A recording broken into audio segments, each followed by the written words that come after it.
I want to make sure, did I get everything? I had a lot of questions about past tours and live shows.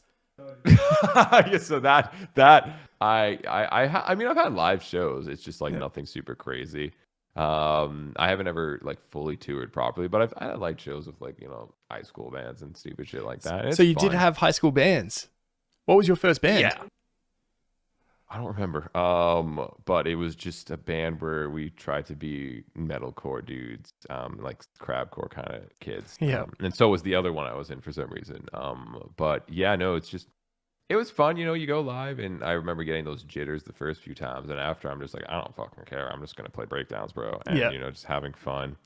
But yeah, no, it was, again, you get that excitement from playing a crowd, but then I always felt like the setup and everything else it was so daunting, and that like it wasn't always worth like that 20 seconds we'd be on for, or Yeah. like 20 minutes. I mean, Yeah. it was like I just spent like the whole fucking day setting up for 20 minutes right here, and it's like, oh, it was more exhausting than anything, unfortunately. The thing that Sometimes, always and killed maybe me. obviously like on a bigger scale, I'm sure it'd be so much more hype because there's less of that. There's more actually playing and performing, and that I'm sure is fun as fuck. And I've had not like I've played longer-ish sets, but same thing. Like, yeah, it's fun to play, and I like interacting with people. I like doing that, but it's like, hey, I'm a writer mainly, and that's just what I like to do. And then, like, if I have to play live, like, again, it's not like I'm scared to play live. I love playing live in front of people. Like, I'll do it like on Twitch and stuff. And I know it's kind of a scenario, obviously, but I like doing that. That's super fun too. But it's like having this like specific, constraint, like this is the live place where you are stuck with this time limit, 20 minutes, and doing all that. Yeah. There's a lot of pressure, right? Because you got to impress people. Yeah. I'm much more like low pressure. Hi, I'm on Twitch. I just, fucking burped really loud. Let's play some breakdowns, and you just go for it. Yeah. I always hated the load out, having to wait till the Oh my place God. closed, loading up the van, and then we'd have to like drive it back to someone's house, unload the van, then drive home. You get home at 3 and you've been out since 12 because you had to do sound check. That was the kind of thing that was like, because my band, we went from like 2004, and then I think it was like 2012 where me, the drummer, and the guitarist were all like, we're just buying houses, we want to start families. Yeah. I can't be out from the middle of the day till 3 or 4 in the morning for a show. And we had an album that we'd recorded, and we couldn't find a time to tour it. Because it's like, we all had like careers and jobs now. And it's like, what if we went for like these 3 weeks here? And it's like, no one else could match up. So then we started trying to be like, all right, we'll do a tour over 3 months of weekends and flying in and out of places. And it's just like, no, we just kind of stepped aside and found replacements and kind of stepped out then. Yeah, it's tough, man. Yeah. So it's tough. I had something I wanted to, so when you were saying that you know what you like, so you like the writing, you like the recording. Yeah. To know that about yourself, like young, is so lucky. And do you feel like that is part of how you found so much success? Because you found out that about yourself early, so you knew that you could just focus on it, where a lot of people are like, I don't know what to do. You were like, this is what I like. Yeah, I think so. Where ironically enough, because I didn't know what I wanted to do with my life, I never put pressure on music being my life. So I never had that mentality of like, I have to do music and only route is touring band. Yeah. I was like just having fun, diddling on the guitar and writing stuff. And that's it. And because I think I found out so much later in my life that I actually wanted to do music and YouTube and stuff for my life, I already had those, standards set. I was like, well, yeah, fuck, I'm not going to change that now. I'm not going to just all of a sudden like love touring. I've never been doing it anyways, and never thought I was going to. Yeah. So yeah, no, that definitely helped that mindset, because I just never knew what I wanted to do anyways. I was like, I thought I was going to be an accountant. So I was like, this is just fun extra shit. So there's no point in me wasting time thinking I'm going to be in a touring band anyways.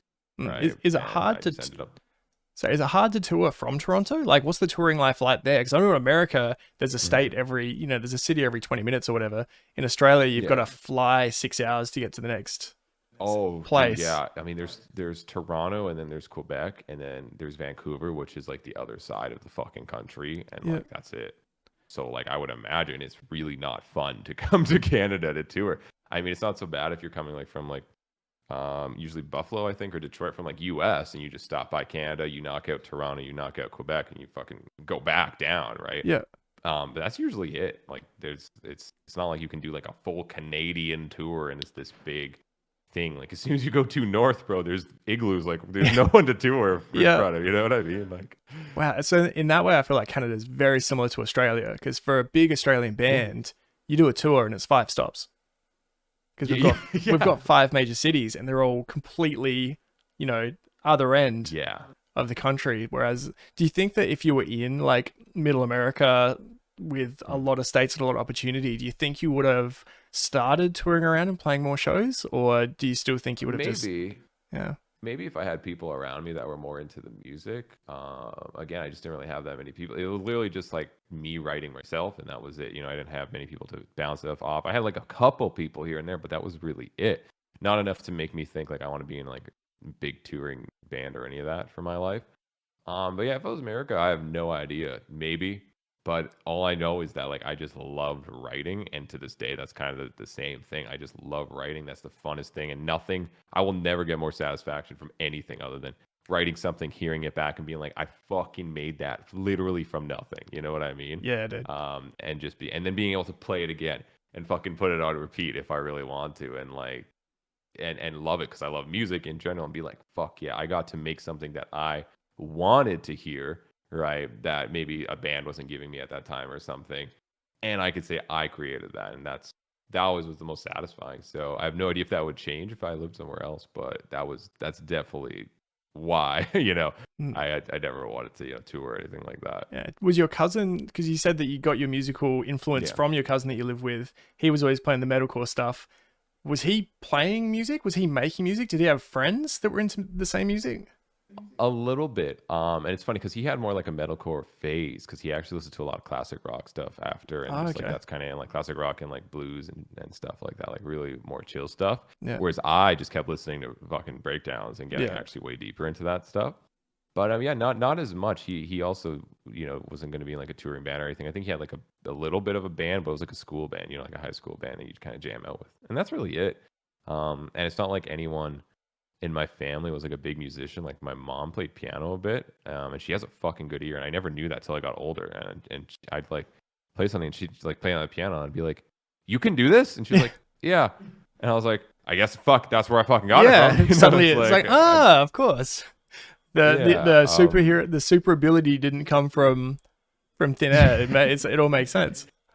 Yeah, and it's so fun because like she never really played music, like never really played piano or anything around. It was just like such rare occurrences. I'll be like, oh, okay, that's hilarious. I didn't know that. But other than that, yeah, it was really just my cousin who played guitar, myself, and then my mom who played piano. Like that was it, kind of when it came to music. So I didn't have anything to reference really. I was just a young kid that was like in school that liked playing video games and had fucking hella fun playing guitar and recording, shitty tracks that didn't have cymbals, and that just developed way harder into what I do today, which is somewhat similar, except I try to pretend I'm professional. And that's it. Yeah. And I'll finish up with, I'm about to go and listen to the album tomorrow. Right. What would you want to tell someone? There's so many things I've learned from this. I'm so glad I know. So I know the songs to look for. I know the one where you've got the influence on the sound. I know the two that you've jammed together and written. And I love knowing that going into it. What would you want to tell someone as they're going to listen to your album? Fucking have some fun. It's a bit of a little ride. It's not like fucking Dream Theater, it's not a prog like crazy thing like that. But have some fun. It's gonna take you. There's a lot of little surprises here, and the best way I could describe it is it's not modern. It's not metalcore. It's not gen. It's not deathcore. It's not post-hardcore. It's really just modern metal. It's kind of a combination of all that trying to mesh into the same little thing, and have some fucking fun listening to it. And Andy's a beast, and that's really it. Nice. Man, thank you so much for doing this. It's been awesome. Yeah, no problem. Thanks for having me, man. Oh, good, man.